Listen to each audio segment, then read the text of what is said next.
Alright, welcome back to another road trip video in this Tesla. So you can see 532 and I have 94%. I'm going to be rolling out. I'm going to be tracking the trip distance just on the bottom one, so you'll get a roll up at the end as to exactly how far I go and how many kilowatt hours I use. So Google says about 300 or so miles, and I got an appointment at 11:30. So let's see if we make it. Alright, so in order to prepare for this trip, I charged the battery up to 95%. When I got up this morning, I set it to precondition, so I turned on the cabin air filter, got the cabin to the right temperature since it's about 40 degrees or 47 degrees right now. And then it also preheats the battery, gets the battery up to the right operating temperature, so that it's going to be as efficient as possible. You're not using battery power, you're using the house's power basically to get all the conditions right on the car. So it's similar to just kind of starting your car before you head out on a long trip.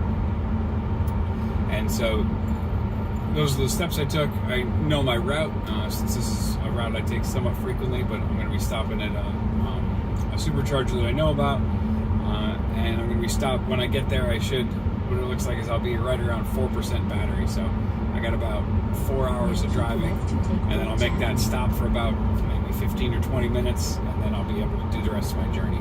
So, relatively painless, but that's exactly what I kind of want to show, is that it's not a big deal to go and do these things. It's not a major disruption to your life or kind of how you travel, and honestly, the good news is that it's only getting better. So, stick with me, and let's see if we can learn something.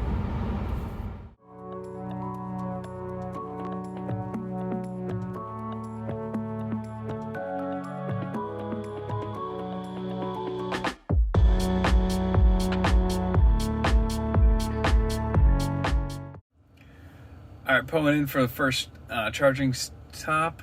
So it's 8:15. You can see I've only covered 116 miles. There is a massive, I don't know what, but basically some major bridge on 83 was shut down. So I sat in traffic for like an hour and a half. But all good. Pull it up to a supercharger. I'm in York, PA, and just goes to show, even if your perfectly laid plan kind of gets disrupted, not a big deal. Because there's superchargers pretty much all over the place, and you can still pull off, stop. You can see I got plenty of battery. I'm literally only stopping because I have to pee now because it's been 3 hours of driving. So continuing on the trip, I'll give you an update when I get started again. All right, so that was a quick stop. Make sure I got my supplies, and heading back out to the car. So the question might come up, why did I stop to charge if I didn't need to? I'm still at 40-some%. So it really comes down to the ABCs of traveling with an EV. The ABCs are always be charging. And so really the reality is that if you're stopped to do anything, I try to find an opportunity to plug in while you're doing it, so that you're minimizing the amount of time you have on the road. And since you don't need to sit there and kind of mind the car like you do when you're filling up with gas, it really is an efficient way to save a whole lot of time.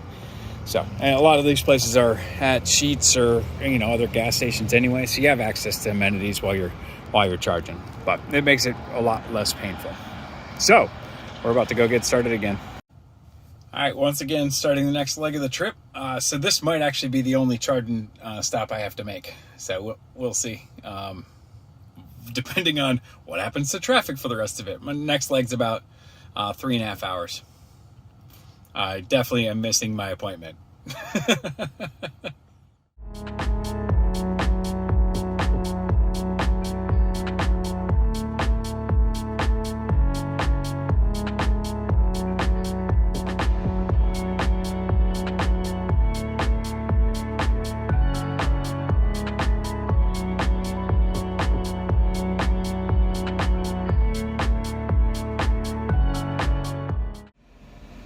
All right, I just pulled on for another charging stop. Apparently I picked drive off the road day in Pennsylvania because I've hit nothing but traffic.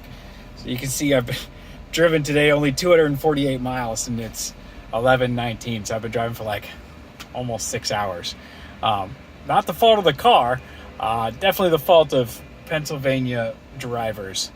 Okay, so the bottom line on the trip itself, the time is not gonna look like it is a whole lot faster than driving a normal vehicle, but that's entirely a function of just traffic and just some wild shutdowns on the highways through Pennsylvania. So, yeah.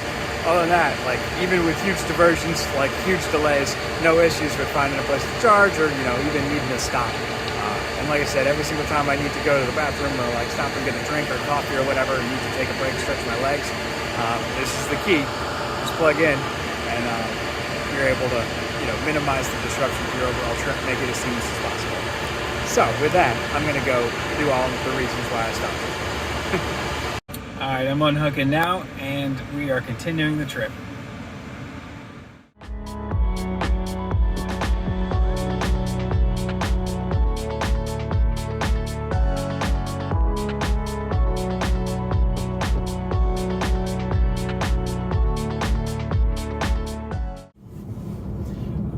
All right, so finishing off a much longer adventure than it was supposed to be in the beginning.